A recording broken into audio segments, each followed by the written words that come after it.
নমস্কার। আপনারা সকলে জানেন আমাদের এই ইনস্টিটিউটের ১৫০ বছর পূর্তি উপলক্ষে আমরা এক বিশেষ পুনর্মিলন উৎসবের আয়োজন করেছি। এই ১৫০ বছর পূর্তিকে আমরা দারুণভাবে উদযাপন করছি। আমাদের অনেক ছাত্রছাত্রী রয়েছেন তারা একসময় এদেশেই ছিলেন, কিন্তু এখন কর্মসূত্রে বিদেশে।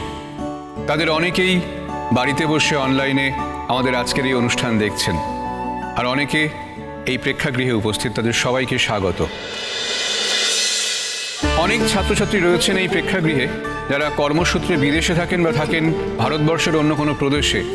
শুধুমাত্র আজকের এই দিনটাকে উপলক্ষ করে তারা হাজির হয়েছেন এই শহরে। তাদের সবাইকে অভিনন্দন। আমাদের এই শিক্ষা প্রতিষ্ঠানে এমন দুজন মানুষ রয়েছেন যারা একটার সময় এই ইনস্টিটিউটের ছাত্র ছিলেন, এখন এখানেই পড়ান। তাদের মধ্যে একজন স্বতন্ত্র বোস।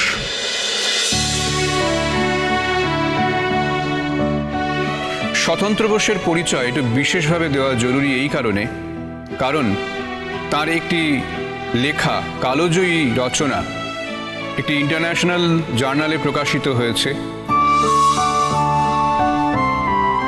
অনেকেই মনে করছেন যে সভ্যতার উন্নতির একটি ধাপ এই রচনা।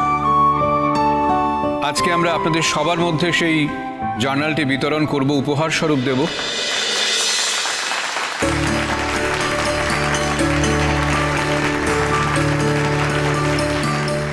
আরে বুড়ি, এত বড় খবরটা নতুনদা বলেনি তো রে?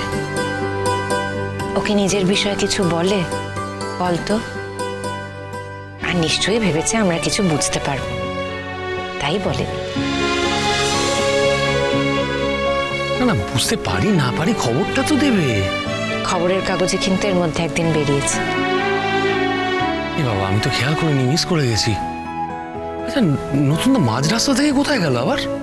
আর বলিস না, ওদের এখানকার ডিনকে কি একটা ফাইল দিতে হবে, সেটা আনতে ভুলে গেছে। গাড়ি ঘুরিয়ে আবার সেটা আনতে গেল, আমাদেরকে পাঠিয়ে দিল অন্য গাড়িতে, যাতে আমাদের আবার দেরি না হয়ে যায়। সেই জন্য কোনো আসছে না কেন? তাই সত্যি ও আমাদের গর্ব। স্বতন্ত্রকে নিয়ে আমাদের অহংকারের শেষ নেই। চিরসখা সোম থেকে রবি প্রতিদিন রাত ৯টায় স্টার জলসায় ও জিও হটস্টারে।